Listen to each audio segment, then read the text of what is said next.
FFSpod podcast.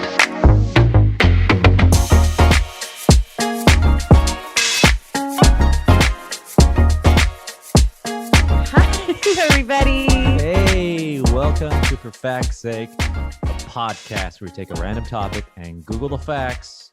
So you don't have to. We are so excited to be back with another weird ass topic this week.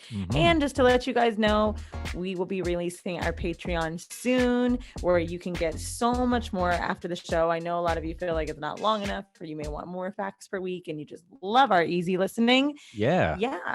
And you're gonna know us a little bit better, and we're gonna have some after the fact stuff. We're gonna figure out some cool little like stuff for everyone to be more a part of this podcast and be a true mother factor. It's gonna be great. I'm gonna come to New York soon. Oh, we got some big stuff lined up. It's going to be really nice to finally be in a studio together. Eddie and I have recorded the show together when I'm in LA, but it's always in a hotel. And yeah, at least it'll be kind of profesh. Everyone who anyone who's imagine someone was watching us walk towards our hotel room. They'd think, oh, they're shooting pornography. Like, oh, I got the camera ready. I got the audio ready. Let's do this. Oh yeah. And the way that Eddie hugs me during Corona is so funny. He's like, all right. No. When I see you, I'm gonna give you a big, deep hug, and then you're gonna be like, "This is 2 seconds too long. You have a girlfriend," and then we're gonna get recorded. No Johnson & Johnson vaccine. He is ready to go. Oh, I'm Pfizered up. Now, this topic, like a classy one. Quick question: when you suggested this topic, was it something you just thought of randomly, or was it something that you saw in one of the reviews where you just came out of the blue? Did I and write just said you at 2 a.m.? You did write me at 2 a.m. I was high. Oh, nice. So that's when my ideas come to me. I actually write when I'm high. I work on any kind of real work that I have to do for a living when I'm high. I do invoicing while I'm high. It just feels right for me. And so particularly with this topic, I think I was watching a show and maybe they pulled up to a gas station, and it actually took my brain back to, I don't remember what countdown, but VH1 used to do some really fun countdowns. And so did Comedy Central. And I watched the most fancy gas stations once. And I was like, oh my God, Eddie and I have to do gas stations as a topic. I have a favorite. Mine's Wawa. I've never been to a Wawa. No, they exist in the Midwest too. I've heard of Wawa. I heard it's like this, like a place where you can get it's like a gas station / convenience store / market or something. Well, I've never been to one. Is that crazy? So no, I don't think it is crazy. I think they're just only in certain places. I'm actually looking now: DC, Florida, Washington, Virginia, Maryland, Pennsylvania. It's an East Coast thing. But you can it's just the way that they make it a convenience store, but you can get breakfast, lunch, and dinner, and they just have a really nice to go place to eat. You can get decent food there. They're actually building one on the way back from Tulum to the Cancun airport. I saw it on the right side, and I think it's Playa del Carmen it'll be, and I was like, what? Wow. Once Wawa's in Mexico, it means I've got to go home. I grew up in Canada, and the gas stations in Canada off the freeway, one day we'll have a live show in Canada, and if you ever were driving on the highway, they're so clean and so nice. It's like, yo, this is too nice. I mean, some trucker's gonna come in here and fucking pop some pills and have some diarrhea and leave. This doesn't need to be this nice. but they're so pristine and clean. And then I came to America. I'm like, oh, they're not all like this. Oh, dude. Gas stations can be disgusting. Have you ever had to pee in a really bad one? Dude, I once slept at a gas station. Why? Are you frozen? You're like, what? So quick thing. Me and a friend back in 2003. He was he was like a delivery guy. He's like, I had to deliver this pane of glass to Macy's in Manhattan. You want to go for the drive? And I'm like, yeah, sure. I don't care. So it was 13-hour drive. We drove all the way to Manhattan. We dropped off this huge glass pane for this to Macy's. And then we're too broke. And he's like, dude, I'm too tired to drive home. We should just crash somewhere. Let's crash in the car, I guess, or crash at a hotel. I was like, just crash in the car. We'll wake up first thing in the morning. And what do we do? And then we just we went to New Jersey, and we didn't know where we're going. And then we were just like, let's just pull up this gas station. We go, hey, can we sleep at this gas station? Can we sleep here in the car? And this guy who worked there, it was this really big, heavy set guy, and his wife were sitting in the outside the gas station and on the sidewalk, just right outside the door. And he said, yeah, you can sleep here. You want me to give you a wake up call? I'm like, yeah, sure. So we slept in his car, And at 7 I love a.m., that. all I saw was this: wake up. And this big guy's bald head was right in the window. Like, I thought I was gonna fucking die. He's like, you want me to wake you up, right? I'm like, yeah. All right. We just scooted the guy there and got back to Canada. Dude, You want me to wake you up, right? You want me to wake you up, right? That guy. What the crazy part is that he did it at like 7 a.m. Like, he was just out there all day. What was your requested time call? What do you mean?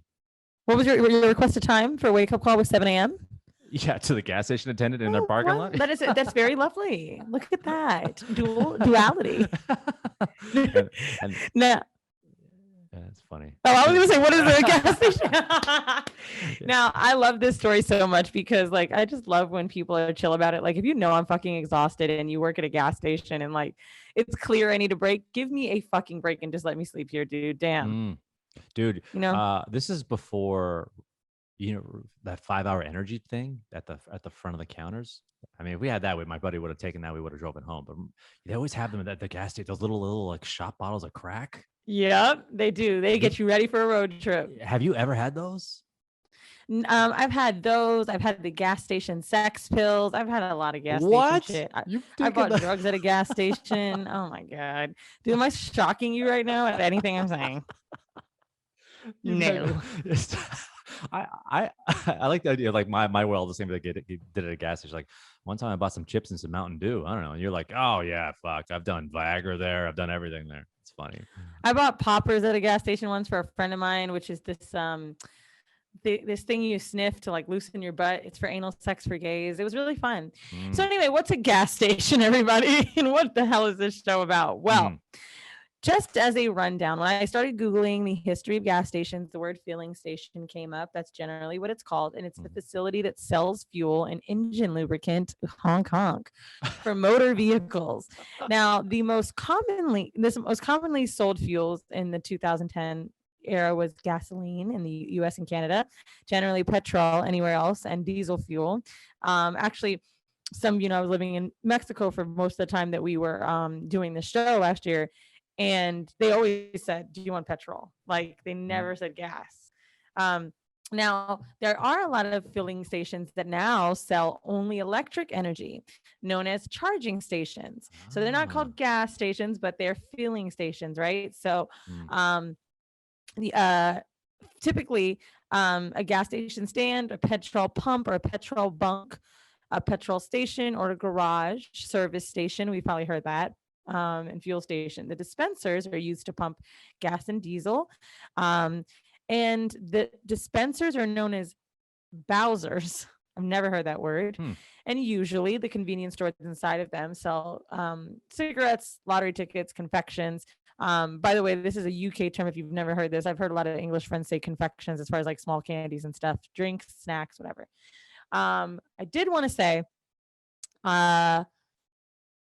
this is going to be a little controversial, please, but I really want to not use this as my first fact, but kind of just give this tidbit about who really owned them. When I was growing up, and we know this is problematic now, but I feel like people always used to do a gas station attendant voice and mock an Indian person. And it's been known that a lot of Indian people run and own gas stations, right? And mainly 7-Elevens. Why is that actually a thing? Ooh, so I actually looked it up. Interesting. So this is pretty interesting. So here we go.